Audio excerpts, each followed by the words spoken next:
Hello guys, welcome to the alias. मेरा नाम रोहित है और आज की वीडियो में हम देखेंगे find the solution of linear equations in two variables. तो मुझे ये बताओ कि जब linear equation in two variables जो होती है उसकी जनरल फॉर्म क्या होती है। उसकी जनरल फॉर्म ऐसे होती है a x plus b y plus c is equal to zero. ये जनरल फॉर्म होती है। लीनियर इक्वेशन है ये, क्योंकि सबकी पावर वन है। लीनियर मतलब पावर वन होनी चाहिए। और टू वेरिएबल्स तो हैं, ये एक वेरिएबल है एक्स और दूसरा वेरिएबल है वाई। ये सी क्या है? कांस्टेंट। ए बी सी क्या है? एबीसी क्या है? कोई रियल नंबर है जिसमें ए है एक्स का कोफिशिएंट, बी है वाई का कोफिशिएंट और ये सी है कांस्टेंट। यही होती है linear equation in two variable.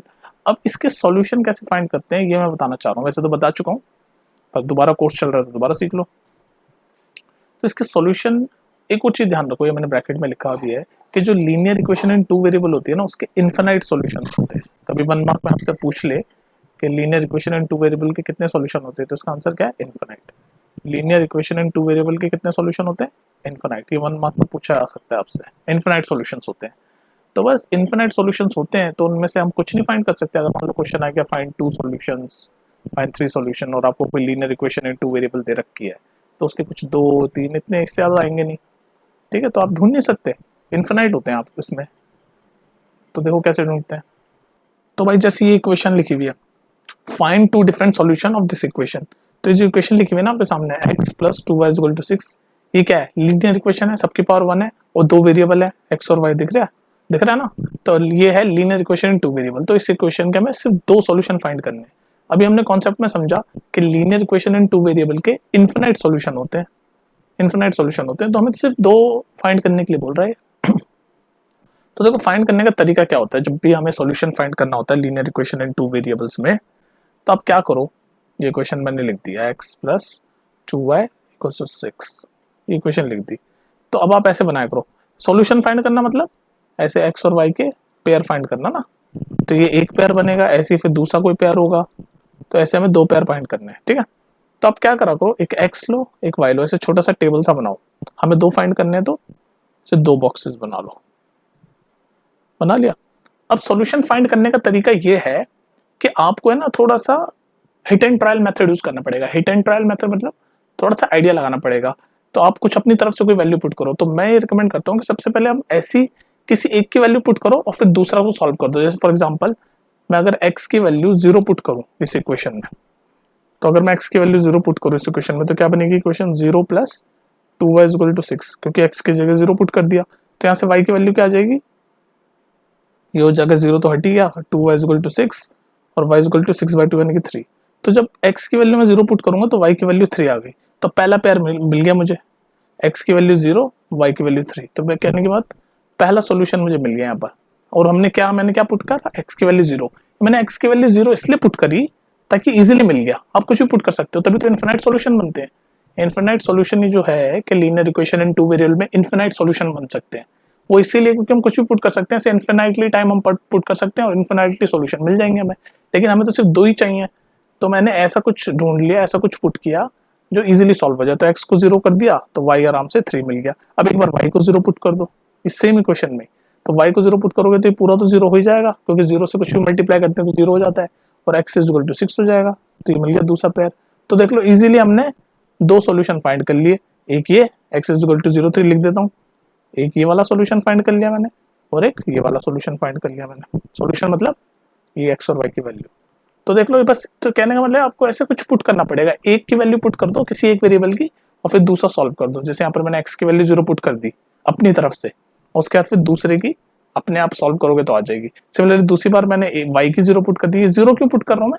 ताकि इजीली सॉल्व हो जाए। आप कुछ भी पुट कर सकते हो, वन टू थ्री जो मर्जी, अनलिमिटेड।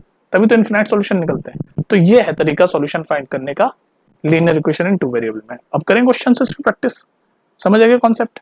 चलो क्वेश्चन प्रैक्टिस करते हैं। तो यहाँ पर एक और क्वेश्चन वही सेम, एक इक्वेशन दे रखी है आपने, लीनियर इक्वेशन, दो वेरिएबल है। ये देख लो x और y दो वेरिएबल है। तो इस linear equation in two variable के हमें सॉल्यूशन फाइंड करने कितने? तीन। तो वही मेथड वही है, x और y तीन फाइंड करने, तो तीन बॉक्सेस बना लो, एक दो और ये तीन। ठीक है, इक्वेशन ये दोबारा लिख लेता हूँ, two x minus y plus three is equal to zero.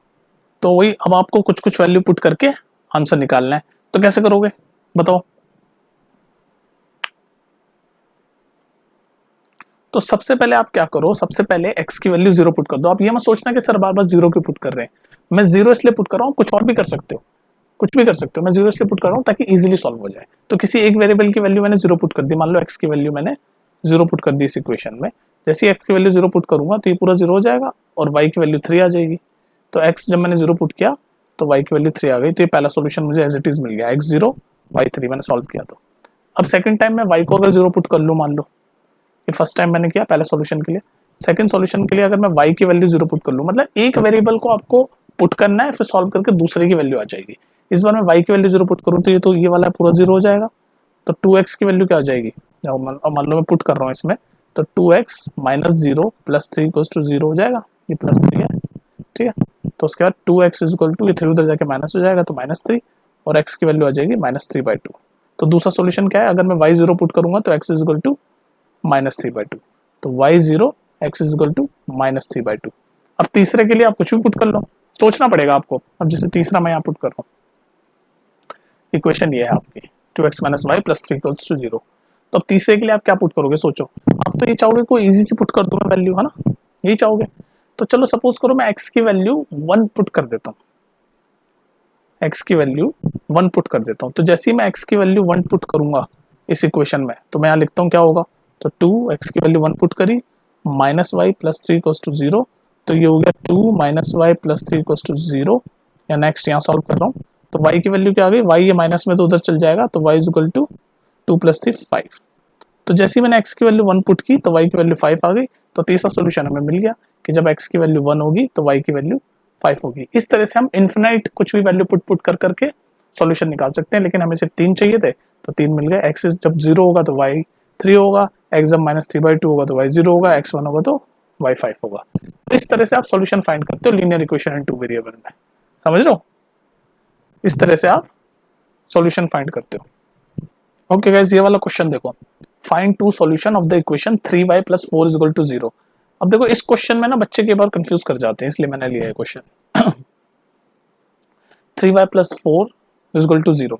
अब इसमें आप हमारी जो लीनियर इक्वेशन इन 2 वेरिएबल की जो जनरल फॉर्म होती है ना, वो ऐसे होती है ax + by + c = 0। पर यहाँ पर x वाला वेरिएबल तो दिख ही नहीं रहा, सिर्फ एक ही वेरिएबल दिख रहा है y। तो बच्चे कंफ्यूज हो जाते हैं, अरे भाई x वाला वेरिएबल नहीं दिख रहा है, इसका मतलब ये जो a कोफिशिएंट है 0 रहा होगा, इसलिए वो 0 हो गया, इसलिए सिर्फ 3y + 4 दिख रहा है। तो असल में ये इक्वेशन ऐसे हो सकती है 0, यानी ये जो a कोफिशिएंट है इसकी जगह 0 रहा होगा, तभी तो गायब हो गया x, क्योंकि 0 से कुछ भी मल्टीप्लाई करते हैं तो 0 हो जाता है 0.x ये ax + by, तो यही 3y + 4 = 0। अब दिख रही है आपको लीनियर इक्वेशन इन 2 वेरिएबल है। तो बस ये जो कंफ्यूजन है ना कि x नहीं दिख रहा, तो वो x इसलिए नहीं दिख रहा क्योंकि उसका कोफिशिएंट 0 रहा होगा, तो 0 से पूरा 0 हो गया होगा, सिर्फ ये लिख दी डायरेक्ट क्वेश्चन में 3y + 4। तो ये हो गई इक्वेशन, हमें 2 सॉल्यूशन फाइंड करने, तो बस अपना तो वही गेम है, 2 सॉल्यूशन फाइंड करने, तो x और y से छोटा सा टेबल बना लो, 2 सॉल्यूशन फाइंड करने तो 2 डब्बे बना लो। अब हम x को कुछ भी ले लें, वो होगा पूरा 0 क्योंकि उसका कोफिशिएंट 0 है। तो आप कुछ भी ले लो x को, कुछ भी मान लो मैं x को 1 ले लूँ, x को 1 ले लूँ तो ये फिर भी पूरा 0 हो जाएगा, और y की वैल्यू क्या हो जाएगी, ये 4 उधर जाके माइनस हो जाएगा और 3 डिवाइड हो जाएगा, तो y की वैल्यू हो जाएगी -4/3। तो x को अगर मैं y ले लूँ तो भी, x को अगर मैं 1 ले लूँ तो भी y हो जाएगा -4/3। अगर मैं x को कुछ भी ले लूँ, 2 ले लूँ मान लो, तो भी ये 0 हो जाएगा। फर्स्ट सॉल्यूशन ऐसे निकाला। सेकंड सॉल्यूशन में अगर x को मैं 2 ले लूँ, लो जी 2 ले लिया, तो भी ये तो पूरा तो 0 ही हो जाएगा, 0 से कुछ भी मल्टीप्लाई करें तो 0 हो जाता है, और y की वैल्यू सेम ही रहेगी। कहने का मतलब मैं x कुछ भी ले लूं, y की वैल्यू हमेशा -4/3 ही रहेगी, समझ रहे हो। तो ये वाली इक्वेशन मैंने समझाने के लिए आपको ये वाला एग्जांपल लिया है, और इसके 2 सॉल्यूशन हमने देख लिया। ऐसे 3 कुछ भी ले लो x की वैल्यू, क्योंकि कोफिशिएंट 0 तो 0 रहेगा, और y की वैल्यू -4/3 रहेगी, ठीक है। तो ये था आपका पूरा खेल। तो समझ आ रहा है आपको कैसे सॉल्व करते हैं लीनियर इक्वेशन इन 2 वेरिएबल में सॉल्यूशंस। और 1 मार्क में क्वेश्चन बहुत पूछा जाता है, बाकी अब आप प्रैक्टिस करना। अच्छा हाँ, अब एक और चीज, अब नेक्स्ट वीडियो में पता है मैं क्या बताऊंगा तुम्हें, ये जो हमने सॉल्यूशन निकाले ना, ये लीनियर इक्वेशन इन 2 वेरिएबल में जो सॉल्यूशन निकाले, इन सॉल्यूशन की मदद से हम ग्राफ में कैसे बनाएंगे। ग्राफ में वर्टिकल वाली y एक्सिस होती है, हॉरिजॉन्टल वाली x एक्सिस होती है। तो ये जो पॉइंट निकले हमारे x और y, ये पॉइंट ही तो है x और y, ये पहला x और y, ये दूसरा x और y, ऐसे दो सॉल्यूशन, ये दो सॉल्यूशन जब मैं ऐसे ग्राफ में डालूंगा तो ऐसे लाइन बनेगी, तो वही ग्राफ होगा इस इक्वेशन का। तो ये ग्राफ बनाना सीखेंगे हम नेक्स्ट वीडियो में। वैसे तो मैं बना चुका हूँ, प्लेलिस्ट में जाके देख लेना, ये तो पता नहीं दूसरी तीसरी बार कोर्स चल रहा है आपका, ठीक है, वापस से रिवीजन हो रहा है। तो बाकी अच्छे से पढ़ना है, एनसीईआरटी के सारे क्वेश्चन वगैरह सॉल्व हो चुके हैं, एग्जाम्पलर एमसीक्यू हो चुके हैं, तो सब देख लेना प्लेलिस्ट में जाके, ये तो दोबारा रिवीजन चल रहा है आपका। तो मैं क्या बता रहा था कि नेक्स्ट वीडियो में ये जो हमने सॉल्यूशन निकाले हैं इनकी मदद से हम ग्राफ बनाएंगे, ठीक है। तो ये वीडियो कंक्लूड करें, खत्म करें। तो इस वीडियो में मोटा मोटी दो ही चीजें हमने समझी है और प्रैक्टिस किया है सिर्फ, बाकी तो कंक्लूड यह है कि linear equation in two variable जो होती है, linear equation in two variable जो होती है, जिसकी जनरल इक्वेशन ये होती है ax plus b y plus c is equal to 0। ये 1 मार्क में क्वेश्चन पूछा जाता है कि it has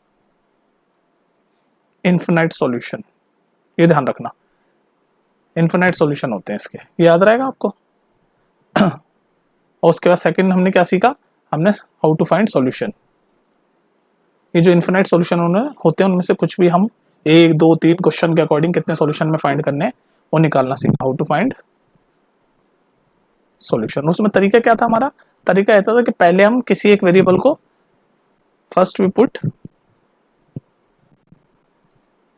any one variable value